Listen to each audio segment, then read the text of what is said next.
নমস্কার, কেমন আছেন সকলে? আশা করি আপনারা সকলে ভালোই আছেন। আমরাও খুব ভালো আছি। আপনাদের সকলের সুস্থতা কামনা করে আজও ব্লগটা স্টার্ট করছি।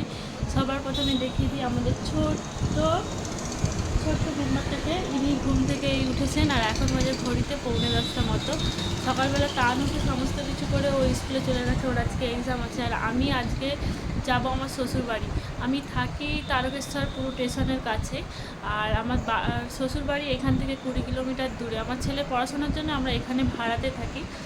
আর চলো ততক্ষণ ব্যাগটা প্যাক করে নিই, তোমরা দেখতে থাকো, আশা করি তোমাদের ভালো লাগবে। আর রাত্রে কালী পুজো হবে, তাই শ্বশুরমশাই আনতে আসবে। ওইখানে যেও আমি ভিডিও করব আমাদের এখানে কেমন পুজো হয়।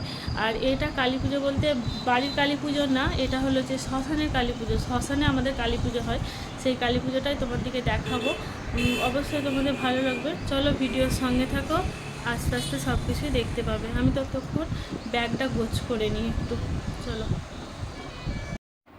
ব্যাগে সেরকম কিছু একটা নেব না, ওই একটা নাইটি আর দুটো একটা জামা প্যান্ট নেব। যেহেতু সামনেই শ্বশুরবাড়ি, 20 কিলোমিটারের মধ্যে আমি মাঝে মাঝে এখানে যেয়ে থাকি। শুধু ছেলেটাকে পড়ানোর জন্যে আমি এখানে ভাড়া বাড়িতে থাকি, নাহলে বাবা বলেছিল যে এখানে থাকতে হবে না, ওখানে চলো। কিন্তু রোজ স্কুলে দিতে আসাটাও কষ্ট করে, এই জন্যে আমরা এখানে থাকি। আর ওই জন্যে বেশি জামা কাপড় নেবো না, দুটো একটা জামা কাপড় নেবো। আর ওই তন্নির ওষুধগুলো না নিলেও নয়, ওই জন্য তন্নির ওষুধগুলো নিয়ে আর চলবো। আর এই যে এখনও তন্নি এখানে ঘুমোচ্ছে, ওই জন্য ভাবছি তাড়াতাড়ি কাজগুলো সেরে নিই। আমি এখানে ভয়েস কথা বলছিলাম ঠিকই, কিন্তু এত গাড়ির আওয়াজ হচ্ছিলো, তাই আমি ভয়েসটা কেটে দিয়ে আবার নতুন করে ভয়েস দিলাম। সমস্ত কাজ সেরে ভাত টাত খেয়ে বসেছিলাম। তান স্কুল থেকে আসার পরে এই যে তন্নি খেলছে। কেন কি যাব, বাবা বলেছে 3টের সময় আসবে, ওই জন্য ভাবছি যে 2:30 বাজলে এদের দুজনকে রেডি করে আমি নিজে রেডি হয়ে বসে থাকবো। কারণ পুজো আবার সে আনতে আসবে, তারও একটা আজকে এসে আবার উপোসও আছে বাবা, ওই জন্য ভাবছি যে তাড়াতাড়ি বেরিয়ে চলে যাব। আর আমাদের বাড়িতে সেরকম আনতে আসার লোক নেই, বাবাই একমাত্র আমি কোথায় থাকি সেটা জানে, দাদা এখনও জানে না। ওই জন্য দাদা বলছে যে তুমি যাও, আমি যাব না। আর এই দেখো কথা বলতে বলতে আর তন্নি কেমন উল্টে গেল, দেখেছো? তন্নি 3 মাস এই বয়স, তন্নি কিন্তু ভালোই উল্টোতে পেরে গেছে। তার 3 মাস বয়সে যেখানেই ফেলে রাখতাম সেখানেই চুপচাপ বসে থাকতো। ওর কোনো উল্টানোর কোনো এই ছিল না। ও 6 মাসের পরে উল্টোতে শিখেছে। তারপরে দেখো এরা 2 ভাই বোনে রেডি হয়ে এদের বাবাকে ভিডিও কল করছে যে আমাদেরকে কেমন লাগছে দেখো, বুনুকে কেমন লাগছে দেখো। তার বাবাকে দেখাচ্ছে বুনুর রেড জুতো, আমার রেড জামা, আমার দিকে কেমন লাগছে। আর এই লাল জুতোগুলো তানের জুতো, ওর বাবা যখন কাশ্মীরে থাকতো ওইখান থেকে কিনে নিয়ে এসেছিলো। তান সেরকম একটা পরেনি, আমি গুছিয়ে তুলে রেখেছিলাম। যাই পারে হোক, তন্নির কাজে লেগে গেল। যে চলো, তারপরে বাবা চলে এসেছিলো, আমরা রেডি হয়ে একদম নিচে চলে গেছিলাম। আর বাবা বৃষ্টি হচ্ছে বলে একটা টোটো রাখতে গেছে, বলছে বৃষ্টিতে ভিজে ভিজে তো যাওয়া যাবে না, ছোটো বাচ্চাকে নিয়ে টোটোতে করে তোমাকে বাসে তুলে দেবো, তুমি ওইটুকুনি চলে যাবে, আর ওইখান থেকে আমি নামিয়ে নেব। আর বাবা রেনকোট করেছিল, তাই বাবা হচ্ছে যে বাইকে করে যাবে। এই যে আমাদেরকে টোটোতে তুলে দিয়েছে, আমরা যাব। দাঁড়াও, পিছনে বাবা আসছে দেখায়। আর এইটা কথাটা চিনতে পারছো, এটা চাউলপট্টির মোড় থেকে আগে, এই যে সাহা পেট্রোল পাম্পের কাছে। চলো, চাউলপট্টি বলতে তারকেশ্বর চাউলপট্টি তোমাদেরকে বলে দিই, অনেকে যারা নতুন ভিডিও দেখবে তারা হয়তো বুঝতে পারবে না আমি কোথায় থাকি। আর এই যে পিছনে দেখতে পাচ্ছ, এটা আমার শ্বশুরমশাই আসছে, আর এই গাড়িটা আমার বরের। চলো, এই যে রেল গেটের কাছে এসে দাঁড়িয়েছিলাম, অনেকক্ষণই দাঁড়িয়েছিলাম। তারপরে হচ্ছে ট্রেনটা আসলো, এবারে রেল গেটটা তুলবে। একবার গেট পড়ে গেলে 15-20 মিনিট কোনো ব্যাপার নয়, চুপচাপ দাঁড়িয়ে থাকো এক জায়গায়।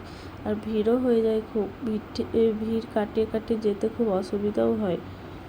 চলো, ট্রেনটা আপাতত গেল। তারপরে আমরা বাস তাড়াহুড়ো করে, বৃষ্টি পড়ছিলো বলে আমাদেরকে বাসে তুলে দিয়েছিলো, আর বাসটাও ছেড়ে দিয়েছিলো। দেখো, আমি 2019 সালের লাস্ট বাসে চেপেছিলাম, তারপরে আবার এই 2024-এ চাপছি। আর বাসটায় প্রচণ্ড ভিড় হয়েছে, আজকে যেহেতু শনিবার তাই প্রচণ্ড ভিড় হয়েছে। তারপরে আমি একদম বাড়ি চলে এসেছিলাম, এসে এই যে আমার শাশুড়ি মা আমার মেয়েকে নিয়ে দোলাতে লেগে পড়েছে। এই যে আর ওইদিকে তান আর তানের ভাই মানে আমার জায়ের ছেলে, ওরা দুজনে খেলছে। আর এইটা হলো আমার মাসি। আমার মাসির বাড়ির পাশেই আমার বিয়ে দিয়েছে, তাই আমি আসলে আমার মাসি আমার সঙ্গে দেখা করতে আসে, আমিও আমার মাসির সঙ্গে দেখা করতে যাই। আমার মাসিরও একটা ইউটিউব চ্যানেল আছে, সে রান্না দেখায় সেখানে, শৈলবালা রান্নাঘর বলে।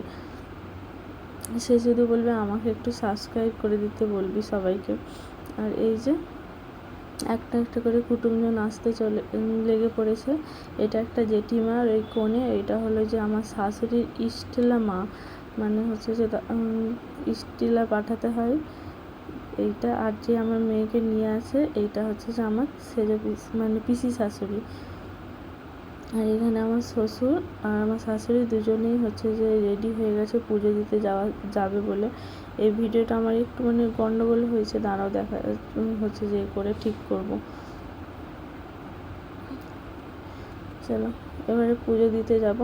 আর ওই যে এই কোণে একটা ছাগল বাঁধা আছে, দাঁড়াও দেখো, এটাকে আজকে বলি দেওয়া হবে, বুঝছো। সবাই রেডি হয়ে গেছে, ঘর থেকে বেরিয়েই দেখছে যে আমাদের পুকুরে মানে আর কি ঘর ডোবাতে এসেছিলো, তাই ভাবছে যে ঘরটা ডুবিয়ে নিয়ে যাক একবারে, তারপরে হচ্ছে যে সবাই মিলে একবারে এতে চলে যাব, শ্মশানে চলে যাব। আর এই পুজোটা আমাদের বাড়ির পুজো বলতে এটা হচ্ছে যে শ্মশানকালীর পুজো। আর আমাদের এখানে রাস্তার অপোজিটে শ্মশান, ওইখানে পুজোটা হয়।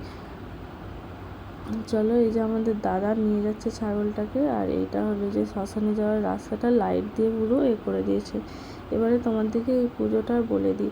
এই ঠাকুরটার আমি অনেক ভিডিওই করেছিলাম, কিন্তু আমি সেরকমভাবে ঠাকুরটার কোনো ভিডিওই ছাড়তে পারবো না, কারণ কি আমাদের মা বললো যে শ্মশানের ঠাকুরের ভিডিও ছাড়তেও নেই আর কাউকে দেখাতেও নেই, ওই জন্য আমি সমস্ত কিছু ডিলিট করে দিচ্ছি। আশপাশটা তোমাদেরকে ঘুরিয়ে দেখাবো চলো। আর এই যে লাইট ফাইট করে পুরো রাস্তাটা করে দিয়েছে।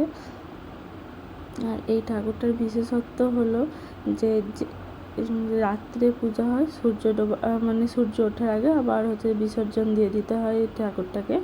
আর এই ঠাকুরটা সমস্তটা নাকি মদ দিয়ে কাদাটা মাখা হয়। আর ব্রাহ্মণ আসে দুপুরবেলা থেকে রাত্রিবেলা অবধি হচ্ছে যে এই সন্ধ্যেবেলা অবধি ঠাকুরটা তৈরি করে, তারপরে রাত্রে সেই ঠাকুরটারই পুজো হয়।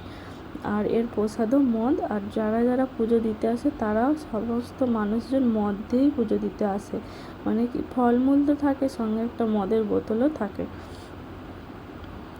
আর হচ্ছে যে এখানে ঠাকুরের প্রসাদ দেয় চাল ভাজা, তার সাথেও নাকি মদ মেলানো থাকে। আমি কখনো খাইনি এখনো অবধি, শুনেছি আমার শাশুড়ি বলে যে ওটাতেও মদ দেওয়া থাকে। এই যে ফুল দিয়ে ঘরটা সাজানো আছে, ওইখানটাতে ঠাকুরটা আছে। আমি কিন্তু ভিডিও করেছিলাম, কিন্তু তোমার দিকে দেখাতে পারবো না। যে তারপরে দেখি গোটা মাঠটাতে দেখো কেমন মেলা হয়েছে। সকালবেলা বৃষ্টি মানে দুপুরের দিকটা ভালোই বৃষ্টি হয়ে গেছে বলে সকাল থেকে, ওই জন্য চারধারে জল জমেছে, তাই ভিড় মানে এক এক জায়গায় যেখানটায় শুকনো সেখানটাতে অনেকটা ভিড়, আবার যেখানটা কাদা সেখানটাতে মানুষজন নেই। ওই দিকটাতে যে ছাতাটা আছে ওই দিকটাতে মেলা বসেছে, আর ওই দিকটাতে ডিজে।